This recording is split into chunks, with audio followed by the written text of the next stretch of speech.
ఏంటిది పైసలు నీతోట అప్పుడు సురంగుంట పోయినప్పుడు కూడా మేమందరం పోయినాం ఒకసారి. అప్పుడు అంతే అది కూర్చోబెట్టి తీపిచ్చేవు. గుళ్ళనా అదేదో సాయంత్రం పూట పోయారు కదా కలెక్షన్ ఎక్కువ ఆ రోజు మీరు పోయింది మంగళవారమా ఆ రోజు ఎక్కువ కలెక్షన్ వస్తుంటుంది కదా లెక్క పెట్టాలి. ఈరోజు కూడా మన కాళీ అమ్మవారిది లెక్క పెడుతుంది మేడం. ఆల్రెడీ రాసుకొచ్చింది లెక్కలు ఉంటాయి కానీ పైసలన్నీ సెట్ చేసి పెట్టాలని చెప్పి రాసి పెడుతుంది.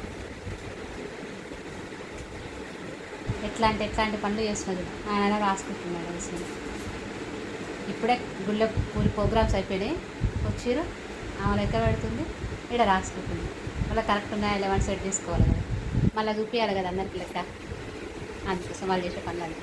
నేనేం చేస్తుందంటే అది మిషన్ పెడుతున్నా చెత్త కింద చెత్త చూసి అర్థమవుతుందా పక్కనే నేనున్నానని ఈ రూమ్లో వచ్చి కూర్చొని రాళ్ళు కూడా అంతే కదా.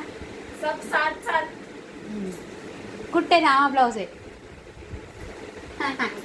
ఆమె కోసం చూస్తుంది నాకు టైంపాస్ కోసం. ఓకేనా బాయ్.